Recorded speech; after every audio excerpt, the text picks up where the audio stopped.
নমস্কার, good food চ্যানেলে আপনাদের জন্য আবার একটা রেসিপি নিয়ে চলে এলাম। রেসিপিটি হলো চিংড়ি মাছের ঘি রোস্ট।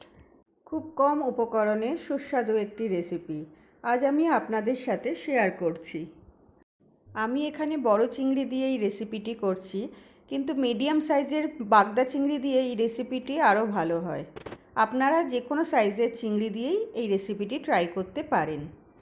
প্রথমে চিংড়ি মাছগুলোকে ভালোভাবে ধুয়ে লবণ, হলুদ আর লঙ্কা গুঁড়ো দিয়ে ভালোভাবে ম্যারিনেট করে নিতে হবে। এবার চিংড়ি মাছগুলোর মধ্যে একটা করে টুথপিক আটকে দিলাম, যাতে ভাজার সময় চিংড়ি মাছগুলো লম্বা থাকে।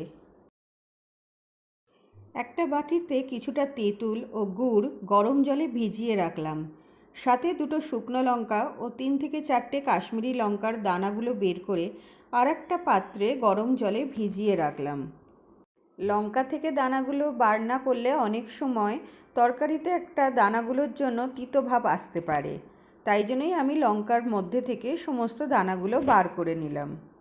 আর এই কাশ্মীরি লঙ্কা দেওয়ার কারণে গ্রেভির কালারটাও খুব সুন্দর আসবে। গ্রেভি বানানোর জন্য আমি একটা মশলা তৈরি করে নেব, যাতে 1 টিস্পুন গোটা ধনে, 1 টিস্পুন জিরে, হাফ টিস্পুন গোলমরিচ, হাফ টিস্পুন সর্ষে দানা, 1 টিস্পুন পোস্ত দানা ও সামান্য মেথি একটা শুকনো কড়াইতে হালকা করে ভেজে নেব। মশলাগুলোকে খুব বেশি ভাজা যাবে না, তাহলে সর্ষে আর মেথি থেকে একটা তিতভাব আসতে পারে। যেহেতু এই রেসিপিটির নাম ঘি রোস্ট, তাই পুরো রান্নাটাই কিন্তু ঘি দিয়ে করলে অসম্ভব সুন্দর হয়, কিন্তু এক্ষেত্রে আমি হোয়াইট অয়েল আর ঘি একসাথে মিশিয়ে রান্নাটা করছি। প্রথমে কড়াতে সাদা তেল ও ঘি মিশিয়ে মাছগুলোকে প্রথমে আমি হালকা করে ভেজে নেব। মাছ ভাজা হচ্ছে ততক্ষণ সাইডে আমি এই গ্রেভির মশলাটা বানিয়ে নেব। আগে থেকে ভেজে রাখা মশলাগুলোর সাথে ভেজানো শুকনো লঙ্কা, গোটা কয়েক কাজু বাদাম, 2 থেকে 3 কোয়া রসুন, হাফ ইঞ্চি আদা, লবণ ও ভিজিয়ে রাখা তেঁতুলের পাল্পটা এভাবে ছেঁকে নিয়ে সমস্ত ইনগ্রেডিয়েন্টসগুলোর ভালো করে একটা পেস্ট বানিয়ে নেব।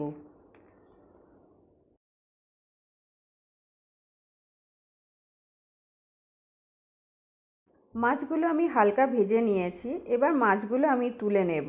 মাছগুলো তুলে নেবার পর কড়াতে যে এক্সট্রা তেল রয়েছে তার মধ্যেই কিন্তু চিংড়ি মাছের অ্যারোমাটা রয়েছে, তাই সেই তেলের সাথে আরও কিছুটা পরিমাণ ঘি আমি অ্যাড করে এবার এই গ্রেভিটা বানাবো। এটা গরম হলে আমি এবার ওই কারি পাতাটা ফোড়নে দেব। আপনারা চাইলে এখানে কারি পাতাটাকে স্কিপ করতে পারেন।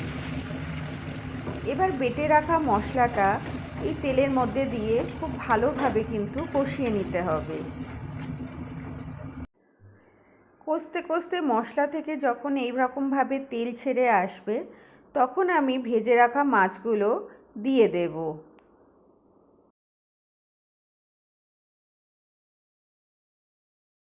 এবার স্বাদ মতো লবণ দিয়ে দিলাম।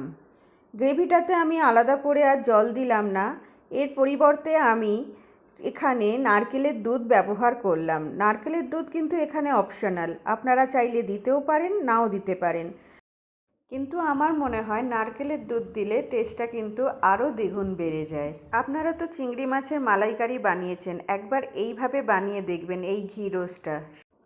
এবার গ্রেভিটাকে ভালোভাবে ফুটিয়ে ধনেপাতা ছড়িয়ে দিলেই রান্নাটা কিন্তু খুব অল্প সময়ে রেডি হয়ে গেল। আমি বলেছিলাম যে খুব কম উপকরণেই একটা সুস্বাদু রান্না। অবশ্যই আপনারা বাড়িতে একবার ট্রাই করে দেখবেন এবং আমাকে অবশ্যই জানাবেন যে রেসিপিটি আপনাদের কেমন লাগলো।